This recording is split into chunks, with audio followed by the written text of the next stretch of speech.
Deployment is just around the corner and you've got no idea what to expect. I had no clue what to expect either until my husband deployed. Here's 5 no-nonsense tips that I learned in the process that'll hopefully help you out.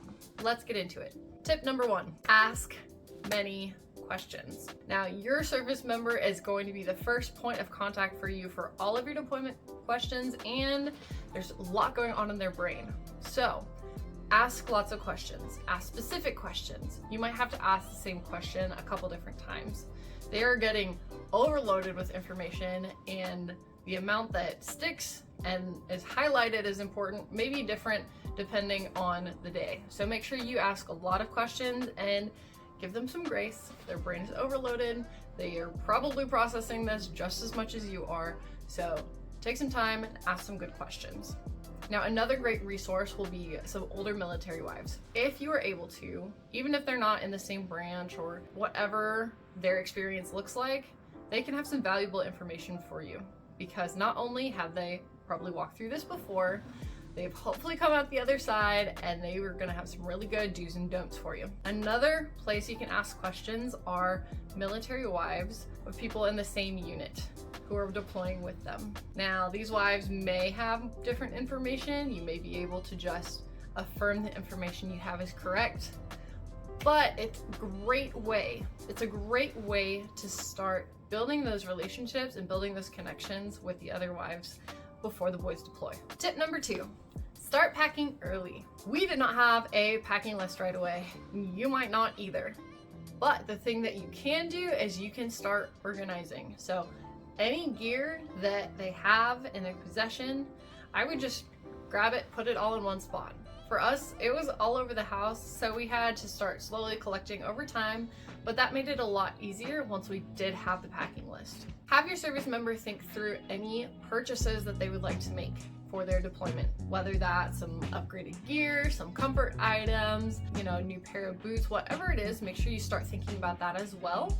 Being able to think through what purchases you might have to make ahead of time will be super helpful. For me, I didn't realize how much money we were going to spend for deployment related items, so it really helped us to get that process started early so it didn't hurt our finances too much. Tip number 3, set your priorities. As a wife, it is important to remember that you and your husband, you make up one new family. The clearer that you can communicate your expectations between each other and to your extended family and friends, that will make the whole process go so much smoother. Make sure to spend time with selected friends and family members before deployment.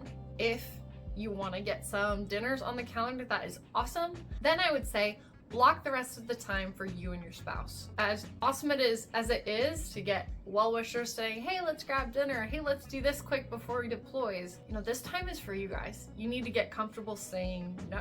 Say it politely, but say no. The days and the hours go quickly, and those memories, that special time is for you guys. Tip number 4, and wives, this is so crucial for you. Process your emotions. Whether you got married knowing that a deployment was in the future, or whether you got married hoping a deployment would never happen, you're gonna have some sort of feelings about this deployment, and you need to process through them. This is gonna be so helpful for not only you, but also your service member as well. I would say process in 3 different ways. Process with your service member, process with some trusted friends or trusted family, whoever's in your circle of confidence, and then take some time and process through by yourself, whether that's through journaling, whether that's through prayer. Those 3 avenues of processing will help you keep your understanding of what's going on in your own heart well under management.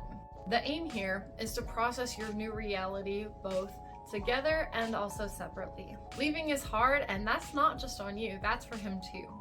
So you guys need some time to process together. However, he'll also appreciate you taking some time to process with others and by yourself. He's got some big feelings to process through too, probably on a different level, but he'll appreciate not being your sole point of support. That's going to be especially important so that he knows you are taken care of while he's gone in the long run. Tip number 5, live in the present. Now, you guys are going to spend a lot of time apart, and I would hate if you spent the time you do have together worried and not able to be fully present. So do whatever you need to do, whether that's plan a trip like we did, whether that's just a small getaway or a staycation. Maybe it's intentionally scheduling some of your favorite activities together, or just making time to watch your favorite movie or show intentionally. Yes, our anxiety and our worries will pop up, and it's only natural, but we need to make sure that that isn't the only thing that we're focusing on. You guys, there is so much time that you can enjoy, even if it feels like just a little bit. Plan some of your favorite activities. Enjoy life. You have sweet time with your person. Make sure you're not missing out.